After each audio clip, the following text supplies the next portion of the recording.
प्यारे बच्चों, आज हम कक्षा 8वीं का पाठ 8 करेंगे प्रेरणा। इसमें हमारे पास सबसे पहले हैं शब्दार्थ।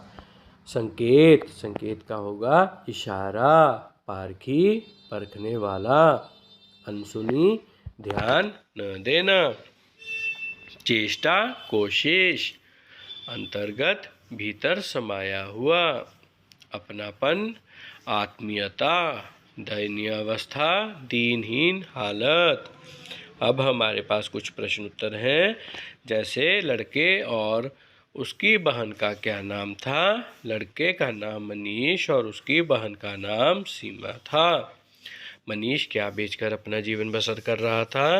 मनीष गुब्बारे बेचकर अपना जीवन बसर कर रहा था। गुब्बारे बेचने के पीछे मनीष ने अपनी क्या विशेषता बताई। मनीष के पिता की मृत्यु हो चुकी थी, इसलिए अपने परिवार का पालन पोषण करने के लिए उसे गुब्बारे बेचने पड़ते हैं। पढ़ोगे पूछने पर उसने क्या उत्तर दिया। पढ़ोगे पूछने पर उसने न में सिर हिला दिया। बच्चों को किस संस्था के अंतर्गत पढ़ाने के लिए ले जाया गया। बच्चों को प्रेरणा सहायता सोसाइटी के अंतर्गत पढ़ाने के लिए ले जाया गया। मनीष और सीमा क्या बनना चाहते थे। मनीष पुलिस इंस्पेक्टर बनना चाहता था और सीमा अध्यापिका बनना चाहती थी। लेखिका ने बच्चों को पढ़ाई का क्या महत्व समझाया।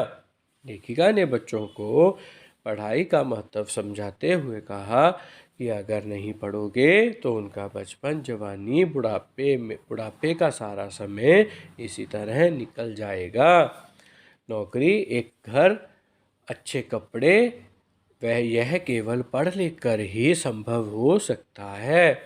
किस्मत बनाना अपने हाथ में नहीं है और सपने देखोगे नहीं तो साकार कैसे करोगे। मनीष का चरित्र चित्रण लिखें। मनीष की आयु 7-8 वर्ष की थी। वह एक मेहनती और स्वाभिमानी लड़का है। अपने पिता के न कह रहने पर वह अपने परिवार का पालन पोषण गुब्बारे बेचकर कर रहा है। वह अपनी माता और अपनी बहन के प्रति अपनी जिम्मेदारी को अच्छे से समझता है। बड़ा होकर वह इंस्पेक्टर बनना चाहता है। भीख मांगना अपराध है, सपने देखो और उन्हें सच करके दिखाओ। शिक्षा की यह सीढ़ी है जिस पर चढ़कर मंजिल पाई जा सकती है। इन सूत्रों में अपने विचार प्रकट करने हैं कि भीख मांगना सचमुच एक बहुत बड़ा अपराध है। गरीब व्यक्ति भी सपने देखने का अधिकारी होता है। लेकिन लेखिका ने जब मनीष को पढ़ने का महत्व समझाया तो उसने पढ़ लिख कर पुलिस इंस्पेक्टर बनने का सपना अपने मन में पाल लिया। वास्तव में शिक्षा ही एक ऐसी सीढ़ी है जिस पर चढ़कर कोई भी व्यक्ति अपनी मंजिल को पा सकता है। अतः प्रत्येक मनुष्य को अपने जीवन में भीख न मांगकर, पढ़ लिख कर और पुरुषार्थ करके अपने जीवन को सुधारना चाहिए। अब हमारे पास क्या है, मुहावरे। पारखी आंखों वाला, परखने की समझ रखने वाला। पारखी आंखों वाले अध्यापक बच्चों के गुण आसानी से पहचान लेते हैं। जीवन की पहली जरूरत, जीवन का मुख्य आधार। रवि को खाते देख लगता है कि यही उसके जीवन की पहली जरूरत है। जीवन बसर करना, जीवन चलाना। गोपू उपले बेचकर जीवन बसर करता था। सपने दिखाना, आशा बांधना। अध्यापक ने सभी बच्चों को पास होने का सपना दिखाया।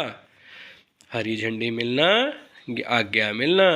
रवि को पढ़ने के लिए हरी झंडी मिल गई। विपरीत शब्द क्या है। नाराजगी का है प्रसन्नता, इनकार इकरार, बदकिस्मत खुशकिस्मत, विश्वास अविश्वास, अपनापन परायापन, साकार निराकार, सहमति असहमति, सफल असफल। अब हमारे पास है विशेषण। हमने विशेषण छांट के लिखने हैं। मैं जल्दी जल्दी काम निपटाकर उसी चौराहे पर पहुंची। इसमें विशेषण कौन सा है? जल्दी जल्दी। वह मेरी तरफ एकटक देखने लगा। इसमें विशेषण है एकटक। वह गाड़ी के पास आकर झट से बोला। इसमें विशेषण क्या है? झट से। मैं कल आऊँगी। कल। वह उधर बैठी है। उधर। देखा बच्चों, कितना सरल पाठ था। आशा करता हूँ आपको अच्छे से समझ में आया होगा। धन्यवाद।